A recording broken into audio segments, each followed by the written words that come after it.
दो मित्र थे, वो दोनों मित्र कुछ दिनों के बाद आचरणों में दोनों के परिवर्तन हो गया। एक गंदे लोगों की संगत में शराब पीना, जुआ खेलना, वैश्यागमन करना इधर चल पड़ा, और एक गंगा स्नान करना, नाम जप करना, भागवत सुनना, संतों का समागम करना। काफी लंबे समय तक दोनों का मिलान नहीं हुआ। एक दिन वो पास से निकल रहा था जो व्यभिचार मार्ग में चला गया, और वो आ रहे थे गंगा नहा के नाम जप करते हुए। तो खजूर होता है ना, खजूर का बड़ा कांटा होता है, गंगा नहाने वाले के खजूर का कांटा, वो एकदम चीख के वो नजदीक गया, सूट बूट पहले बाबूजी की तरह। क्या मिला तेरे को? गंगा नहा रहा है, नाम जप कर रहा है, धर्म से चल रहा है। देख सैकड़ों फ्रेंड ने हमारे मौज मस्ती से जीवन कट रहा है, देख मेरे को ऐसे। थोड़ी देर के लिए उसको लगा कि यार बात तो सही, बचपन से गंगा नहा रहा हूँ, नाम जप कर रहा हूँ, सही ढंग से खाने को भी नहीं। देखो नंगे पैर गंगा नहाने गया था तो खजूर का कांटा ला, वो बूट पहने घूम रहा है। वो गया उसको उपहासास्पद वचन कहकर, और अंदर से कि क्या भगवान मैं गलत, मेरा मार्ग गलत है। इतनी देर में एक वयोवृद्ध के रूप में प्रभु आए, लाओ लो मैं कांटा निकाल देता हूँ। बोले कांटा तो तुम ना निकालोगे तो हम ही निकाल लेंगे, पर हृदय में जो कांटा लग गया है अभी उसके वचनों से, उसका संशय। बोले क्या? बोले वो मित्र हमारा, हम दोनों मित्र थे, हम सतमार्ग में आए, वो कुमार्ग में आए, उसका महल खड़ा है, सूट बूट से टहलता है, कभी उसको जुकाम भी नहीं हुआ, नंगे पैर चलता हूँ, खाने को भी नहीं, देखो अभी कांटा खजूर का लगा हुआ, गंगा नहा के आ रहा हूँ, कोई पाप कर्म नहीं। ये सब क्या है? क्या हमारे भजन का यही फल मिला हमको? तो उनका नहीं, तुम केवल अभी वर्तमान को देख रहे हो, मैं तुम्हें अनेक जन्मों की बात बताता हूँ। ये जो अभी गया तुम्हारा मित्र पूर्व का पुण्यात्मा पुरुष है, इसने खूब दान पुण्य किए थे, इस जन्म में इसे चक्रवर्ती सम्राट का वैभव प्राप्त होना था। इसने जो पाप कर्म के सब नष्ट हो गया है। अब ये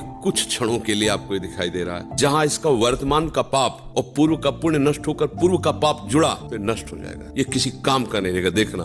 और तुम्हारे ऐसे पाप थे कि इसी समय तुम्हें सूली की सजा मिलनी थी। पहले पुराने जमानों में सूली की सजा होती, बोले तुम्हें सूली की सजा तो खजूर के कांटे में निकल गई। तुम्हारा वर्तमान का पुण्य और पूर्व के जो पाप है वो नष्ट हो चुके हैं, और पूर्व का पुण्य, ये दोनों जब मिलेंगे तो तुम्हें जो अपार सुख होगा वो सोच भी नहीं सकता। इसलिए तुम गलत नहीं हो। से बता रहे हैं, जब तक आप भोग सामग्री के पीछे पड़ोगे तब तक आप तरसते रहोगे, और जब आप प्रभु के पीछे पड़ जाओगे तो भोग सामग्री आपके पीछे पड़ जाएगी। ये रहस्य नहीं जान पा रहा सब कोई। खाना पीना, कपड़ा लत्ता, मकान, व्यवस्था, जितनी जो कुछ भोग सामग्री, जिनमें सैकड़ों बार बात याद आती है। जैसे किसी को कोई प्रियजन याद आता है, ऐसे हमें सैकड़ों बार याद आती है, मरना है, मरना है। अब ये सूत्र हमको कहीं लगने नहीं देता। क्या है सब नाटक हमारा? मरना है यार, जाना है, यहां से जाना है। कब श्वास टूट गई कुछ पता नहीं, और जब श्वास टूटी तो सब बखेड़ा यहीं छूटा। अब जो भजन किया वो साथ गया नहीं तो कुछ नहीं। कैसा यार देश है, यहां से शरीर भी छुड़ा दिया। और ऐसे देश में हम प्रेम करें, इसका नाम मृत्यु लोक है। मरोगे सब, हमारी बात थोड़ी कड़वी लगेगी, सब मरोगे, आज नहीं तो कल, सब छूटेगा, आज नहीं तो कल। होश में जी, मैं भी दारू पीने के बाद आपको बहुत याद करता हूँ। पूरी रात राधा रानी का जप करता हूँ। दारू पी के एक रात में इतना नाम जप हो जाता है कि पूरे महीने में नहीं होता। ऐसा लगा यार, कैसी बात करता।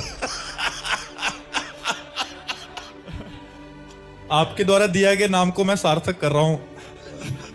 नहीं भाई, देखो हम तभी मानेंगे सार्थक जब आप शराब छोड़ दोगे। हमारी दोस्ती तभी मानी जाएगी जब आप शराब छोड़ दोगे। देखो, जिसे शास्त्र निषेध करता है उसे हमें छोड़ना ही चाहिए। हमारा शास्त्र आज्ञा करता है मदिरापान, मांस भक्षण, पर स्त्री गमन, द्विविध क्रीड़ा और चोरी। इन 5 चीजों को सम्यक रूप से छोड़ देना चाहिए। हमें मांस नहीं खाना चाहिए, शराब नहीं पीना चाहिए, पराई स्त्री से संभोग नहीं करना चाहिए, दूसरे का धन अपहरण नहीं करना चाहिए, और जुआ नहीं खेलना चाहिए। ये इनमें स्पष्ट कलयुग का वास है। तो यदि हम सही ढंग से ना चल के मनमानी आचरण करेंगे तो हमें जो लाभ मिलना चाहिए वो लाभ नहीं मिलेगा। देखो, ये नाम जप का ही प्रभाव है कि आप हमारे सामने बैठे हैं, लेकिन अब हमारे सामने बैठने का प्रभाव ये होना चाहिए कि आज से आप शराब छोड़ दें। बोलो, वृंदावन में मैं शपथ खाता हूँ कि आज के बाद शराब नहीं पीऊंगा। आप धन्यवाद, आपका जीवन मंगलमय हो, भगवान आपको बल दे, आप अब दोबारा शराब मत पीजिएगा, ठीक है? और खूब नाम। आपको सच्ची कहता हूं, आप ऐसे निराश मत होना